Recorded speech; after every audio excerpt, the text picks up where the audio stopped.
Hello everyone and all aboard at Leighton Junction. This is Leighton Jr. and this is my review and little talk about the Accurascale Kua nuclear flask wagon. Now as you can see, this is an Accurascale wagon and it is the KU001A Kua nuclear flask wagon in 176.2, which is basically 00 scale model. And first I want to talk a little bit about the packaging. Now, as with all the Accurascale stuff, the packaging is fantastic. It is like stiff, nice, solid cardboard. Now, I know it sounds a bit silly me saying that, but if you're a model collector, you've got to remember that if you get an engine that's damaged or carriages that you spent this amount of money on that are damaged, you're going to be mortified. And Accurascale have done the right thing. They put the correct type of packaging on stuff, so there is no chance of when you get your whatever you bought, carriage or wagons like this, that they're going to be damaged. And as you can see by the cardboard, it is nice and firm and protects what you've just bought. So what I'm going to do is I'm going to tell you about opening. Now the other thing that I like about the Accurascale boxes is the way that they open on these. And that is, instead of like the normal where you have where you try and get into the box and it's a nightmare and you've got all this packaging, on the Accurascale ones, flip the two magnets and then just bring it up, and then we open sesame and there you go. And it is absolutely brilliant. It's just two magnets in the front, no hassle of pulling it out of the box and getting wrapping everywhere. So job done. So then as you open the box, you're greeted with the Accurascale pamphlet, just telling you a little bit about what the flasks we use for, etc. Then you have a nice bit of foam here, so even more protection, so your investment is protected. So you take this off, and then underneath you find your nuclear flask wagons, and they are gorgeous. So what I'm going to do is, there's a little bit more plastic here. I'm going to lift this off, put it down here. And then I'm just going to take this one off here, going to put it open, and there, as you can see, these are absolutely beautiful, and they are absolutely stunning wagons. They've got the detail in them, they've got here the weight, how much they could carry in tons. They've got load numbers here of like, obviously from the real wagons and that. I cannot actually read them out properly because I'm blind as a bat now. I need glasses. But I'm going to do a quick review on them in a second. So I will have a little show and tell. Right, so as you can see, they have two sets of bogies. One at the front and then one at the back here. And then that's at both ends as well. And that's 4 wheels there, 4 wheels there. So that's 8 at the front, 8 at the back, so 16 altogether.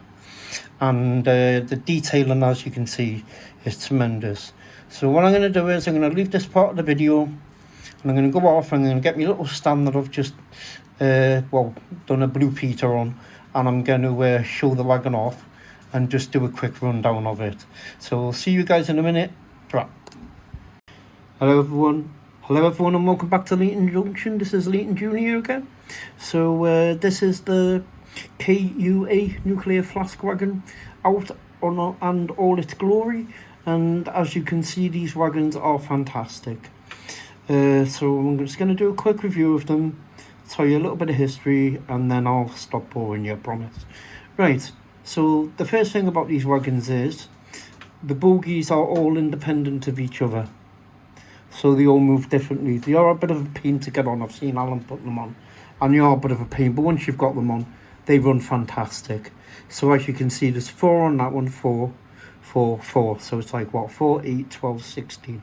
So it's like 16 wheels altogether. The handrails, the detailing is fantastic.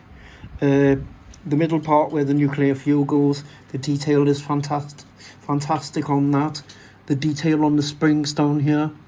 The little handle that obviously turns, it must be some kind of release valve. If anybody knows, I'm sure they'll tell me in the video. What I did notice when I had to look at it through the magnifying glass before, there's 2 metal plates here, which must be the plates from which tells you where the engine was built, who it was built by, yada yada yada. So it's got those on it as well. There's a little thing down here which I can't actually read. There's all the little electrical things there. stickers telling you danger, high voltage, stay away. Obviously, the wagon itself was around 80 feet long and it weighed 150 tons, which is a lot. I mean, I don't know how much it was with the nuclear fuel on it, but wow, that is a heavy wagon.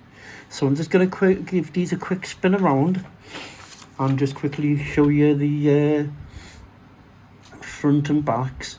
So there you go, there's a bit of a side view of the wagon, and as you can see, the detailing is absolutely gorgeous. You know, they've gone over and above with this, you know, all the little details in here, which I think was more things about weight and numbers, what number wagon it was. And then as you can see, turn it around here and there's the back of the wagon. Obviously there's your buffers there and there's your coupler. So turn it right the way around and just move this out the way. And as you can see, as I turn it around, it's basically the same as the front, but you know, it's got all the details on here. There's only one metal plate there on that side. The weight things are here as well, they're here. And there's a weight thing down here, which must be the weight limit for the centre column here. So as you can see, these wagons are very nice. I mean, the detail in them is fantastic. You know, they've been very well made by Accurascale, I think they're called. I think that's how you pronounce it. You know, they've been put the hearts into it, and you know, they work closely with the people, and these wagons are the exact replica of the KUAs. So I'm going to do a little bit about the KUAs.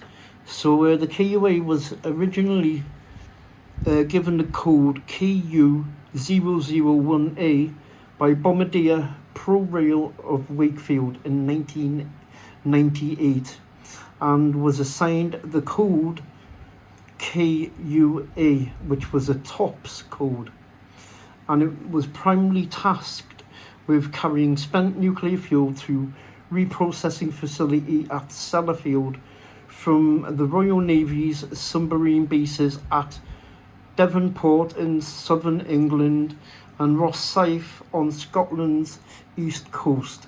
The KUAs have also been used to convey nuclear material to Sellafield from the nuclear testing facility at Dornsey in the far north of Scotland in the course of their work.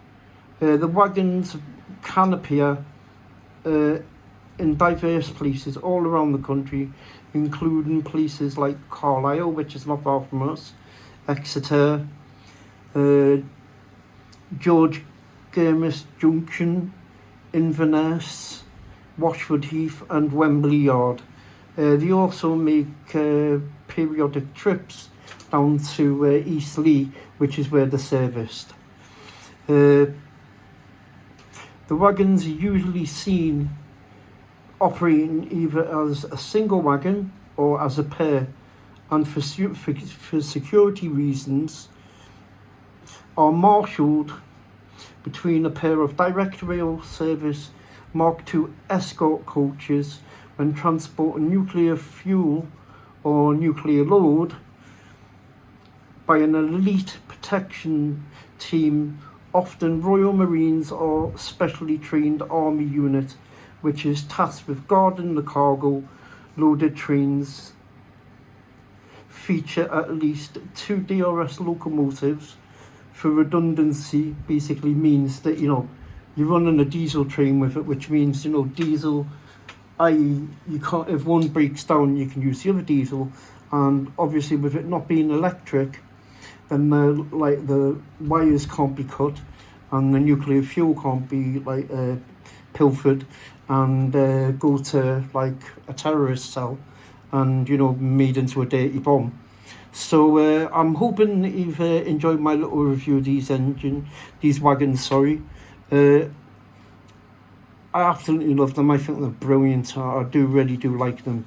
So the last part of my review, I promise it's going to be the last part, I will be quiet after that, is going to be, I'm going to go up onto the track and I'm going to show you the trains that the wagons were pulled with and the coach that it was pulled with.